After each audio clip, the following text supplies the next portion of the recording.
Jadi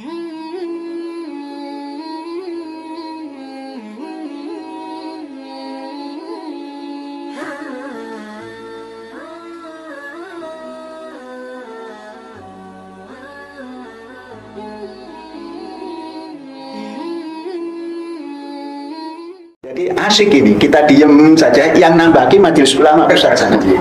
Sah-sah saja, namun makro. Lah makro bukan hukum, makro itu. Makro itu abu-abu. Matahari masih bersinar, kemudian ada awan melintas. Ya tetap saja jam 12. Ini sebentar lagi khotib Jumat pelajar putri. Terlepas departemen agama marah juga enggak apa-apa. Sholat saja dipakai takbir. Najis amat ini perempuan. Ada ke depan dikomentari, najis amat itu perempuan. Nah. Sholat berjarak-jarak, baca Quran saja. Kalau baca Quran ketemu. Surat berapa itu coba?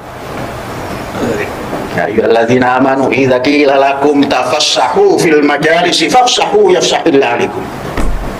Kan tafassah, bukan berapat-rapat. Assalamualaikum warahmatullahi wabarakatuh. Bismillah, alhamdulillah, wassalatu wassalamu ala rasulillah wa ala alihi wasahbihi wa mawalah mabadah. Teman-teman sekalian, bahagia kita bisa ketemu lewat channel dakwah yang sangat sederhana ini. Mudah-mudahan nikmat iman, Islam serta kesehatan senantiasa diberikan Allah kepada kita sekalian. Teman-teman sekalian, kali ini kita masih melanjutkan tentang permintaan beberapa teman untuk ikut menanggapi keanehan-keanehan yang ada di pondok pesantren Az-Zaitun Indramayu. Kali ini sudah season ketiga. Silahkan teman-teman untuk mengikuti season yang pertama dan yang kedua. Kali ini seperti video yang kita sitir di awal, ada beberapa catatan nanti yang akan kita sampaikan bahwa video ini berkaitan dengan penjelasan atau pembelaan Syekh Panji Gumilang setelah ketahuan salah satu ritual ibadahnya ini kemudian disorot oleh media.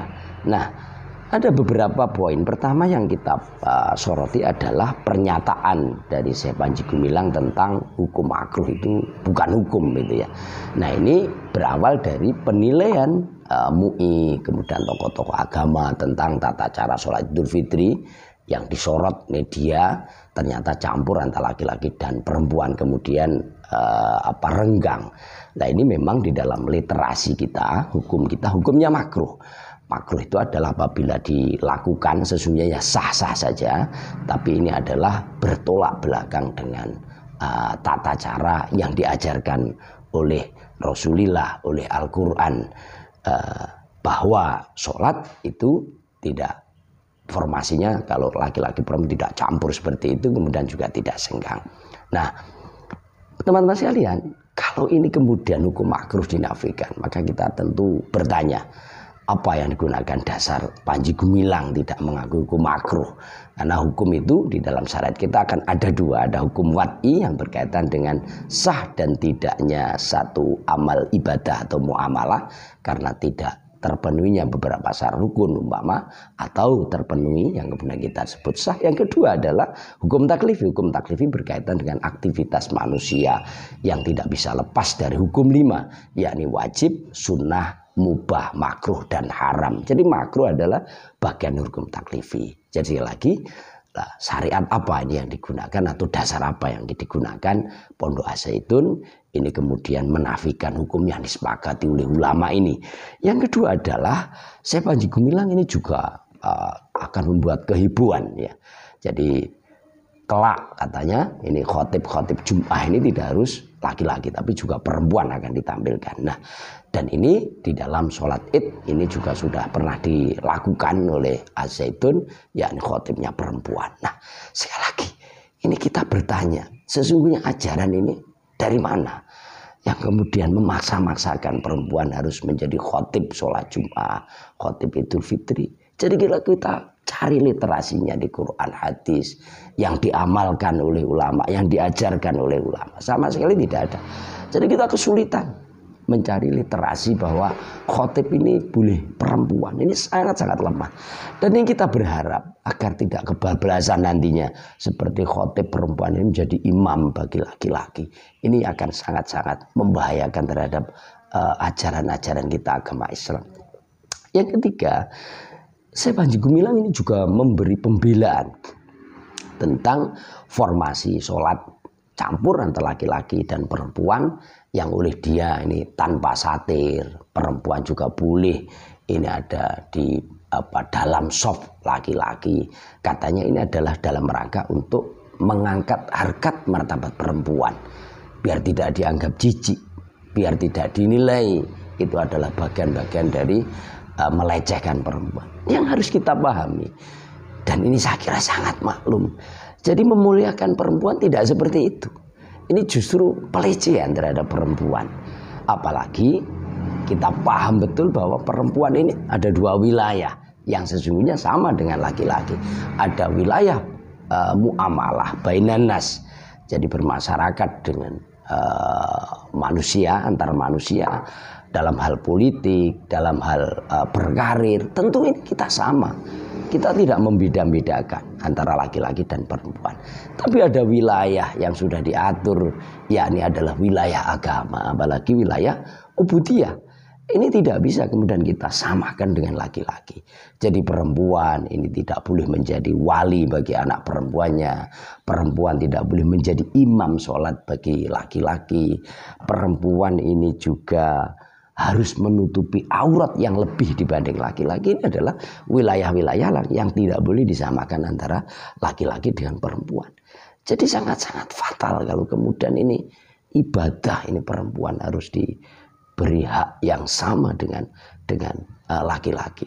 Sekali lagi kita akan bertanya, apa sesungguhnya dasar dan syariat atau pegangan yang digunakan Pondok Az-Zaitun ini? Ini luar biasa saya kira. Yang ketiga, yang keempat ya, kemudian ini Syekh Panji ketika sholat renggang ini dia bela dengan menyomot Al-Quran, yang saya kira ini sangat-sangat ngawur. Jadi di dalam surat Al-Mujadalah ayat 11, ya ayyuhalladzina amanu idza qila lakum tafassakhu fil majlis fafsakhu yafsakhillahu lakum.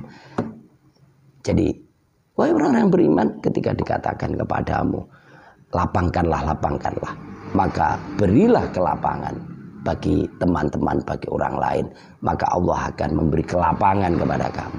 Nah, apa konteksnya ini, ayat ini? Jadi tafsir itu tidak kemudian sesuai dengan kehendak kita atau sesuai dengan pemahaman kita ketika kita bukan ahli tafsir. Coba dibuka di semua tafsir. Konteksnya ini adalah majelis ta'lim, majelis zikir. Jadi pada saat itu Rasulullah ketika memberi dawuh, memberi wejangan, para sahabat ini sama ngumpul, kemudian rebutan tempat. Ada yang berlebih-lebihan di dalam memagari tempat, ya, mengklaim tempat sehingga temannya tidak kebagian. Maka inilah turun ayat Al-Quran. Jadi ketika kamu disuruh untuk memberi tempat kepada yang lain, maka kasihlah. Jangan kemudian diklaim bahwa itu adalah tempatnya sendiri tanpa memberi ruang kepada orang lain. Sehingga di dalam lanjutannya, wa idza qilang zuzu fangzuzu yarfa'illahu alladzina amanu minkum walladzina utul ilma darajat. Dan ketika kamu disuruh untuk berdiri karena ada orang yang ingin lewat, ada orang yang mempunyai sifat utama untuk dikasih tempat, maka berdirilah. Makanya di dalam ayat ini dilanjutkan dengan bahwa Allah ini akan meninggikan derajat orang-orang yang beriman dan orang-orang yang mempunyai ilmu, baik dia memberikan ilmu kepada orang lain atau dia mencari ilmu. Jadi ini berkaitan dengan majelis ilmu, majelis taklim, bukan sholat. Kalau sholat jelas ajarannya adalah sawu sufufakum fa inna tasfiyata sofi min tamami sholat. Jadi berbarislah dengan rapi, berbarislah dengan rapat ketika kalian sholat. Karena ini adalah bagian dari kesempurnaan sholat. Jadi justru ini ajarannya. Bukan kemudian dibuat renggang-renggang. Jadi konteksnya ini yang salah. Jadi konteks majelis taklim, konteks majelis zikir digunakan untuk mendalili atau mendasari sholat. Jadi sangat fatal. Ini kacau kalau kemudian tidak memahami tentang konteks atau asbabun nuzul, dan sekalipun tahu ini pun juga orang tidak dengan mudah bisa menafsir Al-Quran karena dia terikat dengan tentang bagaimana syarat orang menjadi mufasir Al-Quran. Dan saya yakin jauh sekali Pondok As-Zaitun atau Pak Panji Gumilang ini mempunyai kapasitas seperti itu. Mudah-mudahan ini bermanfaat bagi kita sekalian. Saya akhiri. Wallahu muwaffiq. Assalamualaikum warahmatullahi wabarakatuh.